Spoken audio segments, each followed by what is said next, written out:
안녕하세요. 저는 김민정입니다. 혹시 여러분도 그날 뉴스를 보고 완전 멘붕했나요?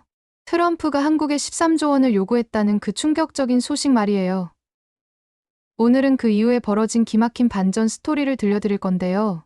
정말 영화보다 더 드라마틱한 이야기라서 끝까지 보시면 완전 소름 돋으실 거예요. 미리 좋아요 버튼 꾹 눌러주시고 구독도 꼭 해주세요. 이런 통쾌한 이야기 놓치시면 정말 후회하실 거거든요. 오늘 들려드릴 이야기는 마치 배트맨 다크나이트 같은 외교 스릴러예요. 주인공은 바로 우리나라 한국이고 악역은 완전 조커 같은 그분이죠. 트럼프가 한국에 던진 13조 원 폭탄 선언부터 시작된 이 어벤져스급 역전극의 전말을 지금부터 공개합니다. 2024년 10월 15일 시카고 경제클럽. 마치 조커가 고담시에 혼란을 퍼뜨리듯 트럼프가 갑자기 광기 어린 폭탄 선언을 터뜨렸어요. 내가 백악관에 있으면 한국은 주한미군 주둔 비용으로 연간 100억 달러를 지출할 것이다. 그들은 머니 머신이다. 그 순간 그의 얼굴에 떠오른 삐뚤어진 미소는 정말 소름 끼쳤어요. 한국 정부 관계자들의 표정이 이랬을 거예요. 어? 이 미친놈이 뭐라고? 완전히 멘붕 상태였죠. 왜냐하면 이 금액이 얼마나 터무니없는지 아시나요? 비유를 들어보면 이렇습니다.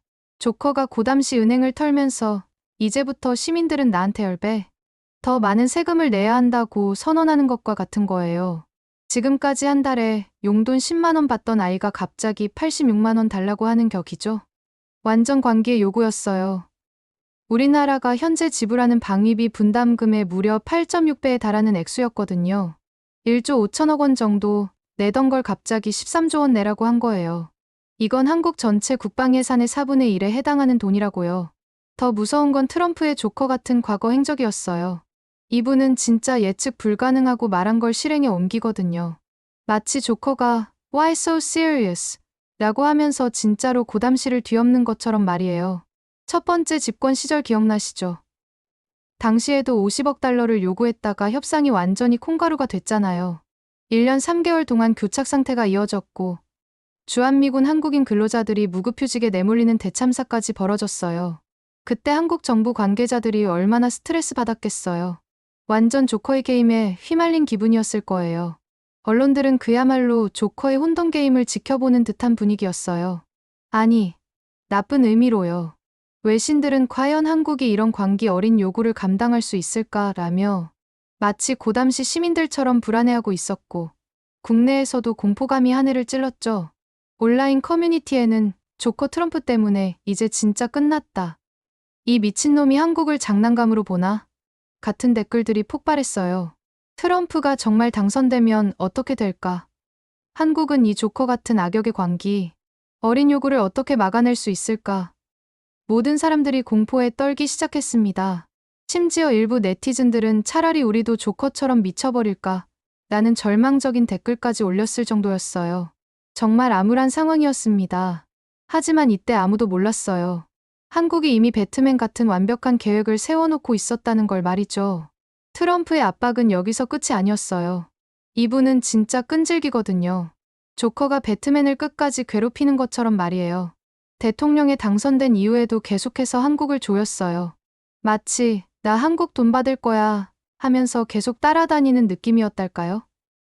올해 4월 한덕수 대통령 권한대행과의 통화에서 또다시 방위비 분담금 문제를 꺼냈습니다. 이번엔 더 교묘했어요. 방위비를 관세나 무역 협상과 패키지로 묶어서 협상하겠다고 한 거죠. 완전 꼼수였어요. 상황은 점점 더 막장 드라마로 변해갔어요. 트럼프는 백악관 집무실에서 기자들에게 미국이 유럽에서 군대를 철수할 가능성에 대해 논의할 것이라고 발언했습니다. 이건 명백한 협박이었어요. 돈 안 내면 군대 빼버린다는 뜻이었거든요. 마치 학교 앞 떡볶이 아저씨가 외상 안 갚으면 떡볶이 안 팔아준다고 하는 것 같은 느낌이었어요. 더 웃긴 건 과거 일본과의 협상 이야기였어요. 제10차 한미 방위비 분담 협정 협상 대표단 관계자가 국회에서 폭로한 내용인데 미국이 일본의 소유형으로 동의해준 것에 대해 굉장히 실수했다고 표현했다는 거예요. 완전 솔직한 반응이었죠. 미국이 총액형을 더 선호한다는 뜻이었어요. 왜냐하면 그게 더 많이 받을 수 있거든요. 한국은 완전히 궁지에 몰린 상황이었어요. 이미 체결된 협정이 있다고 하지만 트럼프는 그런 걸 신경 쓸 사람이 아니잖아요. 이분은 진짜 나 약속 안 지켜 하고 뒤돌아서는 스타일이거든요. 게다가 미국 내에서도 한국이 충분히 기여하지 않는다는 여론이 형성되고 있었습니다. 과연 한국은 이 위기를 어떻게 헤쳐나갈 수 있을까요? 마치 주인공이 절체절명의 위기에 몰린 영화의 중반부 같은 상황이었어요. 모든 것이 트럼프의 뜻대로 흘러가는 것처럼 보였거든요. 하지만 여기서 반전이 시작됩니다. 그런데 여기서 진짜 소름 돋는 반전이 나왔어요. 한국은 이미 모든 것을 준비하고 있었거든요. 마치 체스에서 상대가 체크메이트를 선언하려는 순간, 어라? 내가 이미 체크메이트 해놨는데 라고 하는 느낌이었어요. 트럼프가 당선되기도 전인 2024년 10월 4일, 한미 양국이 전격적으로 제12차 방위비 분담 특별협정 체결을 발표했습니다. 이 타이밍이 정말 예술이었어요. 트럼프 폭탄 선언 불과 열흘 후의 일이었거든요. 완전 이미 끝났는데 하는 상황이었죠. 트럼프 입장에서는 잠깐 내가 협상도 안 했는데 벌써 끝났다고 라는 기분이었을 거예요. 이 협정의 내용이 또 기가 막혔습니다. 한국의 분담금을 2026년부터 2030년까지 5년간 1조 5,192억 원으로 확정한 거예요. 트럼프가 요구한 13조 원의 겨우 10분의 1 수준이었죠. 완전 당신이 원하는 건 이거 아니고 이거예요 하는 느낌이었어요. 게다가 연간 증가율도 국방비 증가율 대신 소비자 물가 지수를 적용하기로 했대요. 이게 얼마나 천재적인 전략인지 아시나요? 국방비 증가율은 평균 4.3%인데 소비자 물가 지수는 2%대거든요. 쉽게 말해서 라면값 오르는 만큼만 올려드릴게요 하는 거예요. 그러니까 앞으로 5년간 분담금 증가 폭을 절반 이상 줄인 셈이죠. 여기에 연간 증가율 5% 상한선까지 설정해서 급격한 인상을 완전히 막아버렸습니다. 완전 아이언맨 수트 입은 기분이었을 거예요. 더 중요한 건 이 협정이 조약이라는 점이었어요. 미국에서도 조약은 국내 법과 같은 효력을 갖거든요. 트럼프가 아무리 나 대통령이야 라고 해도 이미 체결된 조약을 함부로 바꾸기는 쉽지 않아요. 의회 승인도 필요하고 국제적 신뢰도 문제가 되니까요. 한국이 법적으로 완벽한 방어막을 쳐놓은 거죠. 마치 이미 계약서에 도장 찍혔는데요? 라고 하는 상황이었어요. 그런데 한국에 진짜 핵폭탄급 비밀 무기가 따로 있었어요. 이건 정말 영화에서나 나올 법한 반전이었거든요. 바로 숨겨진 데이터였습니다. 미국이 받고도 쓰지 않은 방위비 분담금이 무려 2조 원을 넘는다는 거예요. 이건 마치 이미 받은 돈도 안 쓰면서 더 달라고요? 하는 상황이었어요. 구체적으로 보면 더 황당해요. 2023년 말 기준으로 집행되지 않은 현물 지원분이 1조 9,151억 원. 지난해 말 기준 미집행 현금이 1억 8,100만 달러예요. 우리 돈으로 약 2,486억 원이죠. 합치면 총 2조 1,637억 원입니다. 이게 얼마나 어이없는 상황인지 아시겠어요? 비유를 들어보면 이래요. 친구가 돈 좀 빌려줘라고 해서 100만 원을 빌려줬는데 그 친구가 그 돈을 통장에 고이 모셔두고는 또 돈 좀 더 빌려줘라고 하는 거예요. 완전 어이없죠. 한국의 내년도 방위비 분담금이 1조 5,192억 원인데 미집행 금액이 그보다 6,445억 원이나 더 많다고요. 쉽게 말해서 미국이 이미 받아놓고 안 쓴 돈만으로도 한 해치 방위비를 훨씬 넘는다는 얘기예요. 더 웃긴 건 이 돈들이 어디에 있는지도 모른다는 거예요. 현물로 지원된 건 창고에 쌓여 있고 현금은 미국 어딘가 계좌에서 잠자고 있는 거죠. 마치 할머니가 비상금을 이곳저곳에 숨겨놓고 까먹은 것 같은 상황이었어요. 이 사실이 공개되자 한국 국민들의 반응이 완전 폭발했어요. 온라인 커뮤니티에는 이게 뭔 소리야? 미국이 우리 돈 받아서 적금 넣어둔 거야?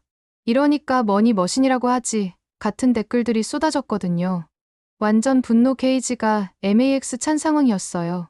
심지어 일부 네티즌들은 미국아, 우리 돈으로 투자라도 해서 수익 좀 내봐라. 이자라도 붙여서 돌려줘. 이 정도면 우리가 미국 은행이네. 같은 농담까지 하기 시작했어요. 국민들이 분노하기 시작한 거죠. 돈을 더 달라고 하면서 정작 이미 받은 돈은 제대로 쓰지도 않는다니. 이게 말이 되느냐는 반응이었어요. 한국이 드디어 공격할 수 있는 완벽한 카드를 손에 넣은 셈이었습니다. 이제 우리가 을이 아니라 갑이야 라고 할 수 있는 상황이 된 거죠. 한국은 이 완벽한 카드를 정말 센스 있게 활용했어요. 마치 포커에서 로얄 스트레이트 플러시를 들고 있으면서 올인을 외치는 기분이었을 거예요. 단순히 방어만 하는 게 아니라 완전히 공격 모드로 전환한 거죠. 한국 정부는 미집행 자금 문제를 전면에 내세우면서 미국아, 니들이 더 달라고? 이미 받은 거부터 써봐. 라는 식으로 나간 거예요. 더 놀라운 건 한국이 아예 게임의 룰 자체를 뒤집어 버리려고 한다는 점이에요. 기존의 총액형 방식에서 소유형으로 전환하자고 제안한 거예요. 총액형은 일단 이만큼 줄게. 알아서 써 하는 방식이고, 소유형은 진짜 필요한 만큼만 줄게. 영수증 다 가져와 하는 방식이거든요. 완전 가계부 검사하는 엄마 같은 느낌이었어요. 이 소유형이 왜 미국한테 부담스러운지 아시나요? 돈 쓸 때마다 다 공개해야 하거든요. 지금처럼 받아놓고 어디다 썼는지는 비밀할 수 없어져요. 게다가 불필요한 지출도 못해요. 한국이 돈은 줄 테니까 가계부 작성해서 제출하세요라고 한 거죠. 전문가들도 한국의 이 전략에 완전 감탄했어요. 김정섭 세종연구소 수석연구위원은 트럼프 대통령이 막대한 총액 인상을 주장하고 있어서 소유형이 급격한 증액을 억제할 수 있는 방식이라고 본다고 평가했거든요. 쉽게 말해서 이거 완전 천재적 아이디어야 라고 한 거죠. 한국이 단순히 돈 문제가 아니라 시스템 자체를 개선하자고 나선 거예요. 미국도 이 제안에 완전 당황할 수밖에 없었어요. 마치 잠깐, 이거 우리한테 불리한데? 라는 반응이었을 거예요. 과거 일본과의 협상에서 소유형에 동의한 것을 굉장히 실수했다고 표현했을 정도로 미국에게 불리한 방식이거든요. 한국이 완전히 주도권을 잡기 시작한 거죠. 트럼프 입장에서는 어라? 내가 협상을 하려고 했는데 상대방이 더 좋은 조건을 가지고 나왔네. 라는 기분이었을 거예요. 한국의 논리는 정말 완벽했어요. 마치 법정에서 결정적 증거를 제시하는 변호사 같은 느낌이었죠. 국제사회에서도 한국 말이 맞네. 라면서 한국 편을 들기 시작했거든요. 한국이 다른 동맹국들에 비해 이미 충분히, 아니 오히려 더 많이 기여하고 있다는 사실들이 하나씩 공개되기 시작한 거예요. 실제로 한국의 분담률을 보면 정말 놀라워요. 일본이나 독일보다 한국의 분담금 비중이 더 높거든요. 게다가 방위비 분담금 외에도 이것도 우리가 주는 거였어 싶은 것들이 엄청 많아요. 토지 제공, 인력 지원, 각종 수수료 감면까지 고려하면 한국의 실질적인 분담률은 완전 넘사벽 수준이에요. 한국 정부 당국자는 이런 점들을 적극적으로 어필했습니다. 일본, 독일보다 한국의 분담금 비중이 더 높으며 방위비 분담금 이외에도 토지와 인력 제공, 각종 수수료 감면의 지원까지 고려하면 한국의 분담률은 훨씬 크다고 강조한 거죠. 완전 우리가 이미 이만큼 해주고 있는데 뭘 더 원해요? 라는 느낌이었어요. 더 중요한 건 한국의 전략적 가치였어요. 주한미군은 단순히 한국만 방어하는 게 아니라 동북아시아 전체의 경비원 역할을 하고 있거든요. 중국과 북한을 견제하는 핵심 거점이라는 거예요. 쉽게 말해서 우리가 미국한테 땅도 빌려주고 사람도 지원해주고 심지어 지역 안정까지 책임지고 있는데 뭘 더 원하세요? 라는 상황이었어요. 결정적으로 한국이 내놓은 데이터들은 완전 철벽 논리였어요. 미집행 자금 2조 원, 다른 나라보다 높은 분담률, 토지와 인력 등 추가 지원까지. 이 모든 것들이 한국의 주장을 뒷받침하는 강력한 근거가 된 거죠. 마치 이 정도면 충분하지 않나요? 더 원하시면 영수증부터 가져오세요라고 하는 느낌이었어요. 이제 미국이 더 이상 무리한 요구를 하기 어려운 상황이 되었어요. 한국이 완전 준비된 상태로 나온 거라서. 트럼프도 이거 생각보다 만만하지 않네. 라는 생각이 들었을 거예요. 한국이 단순한 호구가 아니라는 걸 확실히 보여준 순간이었죠. 그런데 여기서 정말 드라마틱한 반전이 벌어졌어요. 완전 영화 같은 스토리였거든요. 트럼프 행정부 내부에서도 한국 말이 맞는데? 라면서 한국의 논리에 동조하는 목소리들이 나오기 시작한 거예요. 미국 국무부와 국방부 실무진들이 한국의 데이터를 검토한 결과 이거 우리가 잘못 생각했네 라는 결론에 도달한 거죠.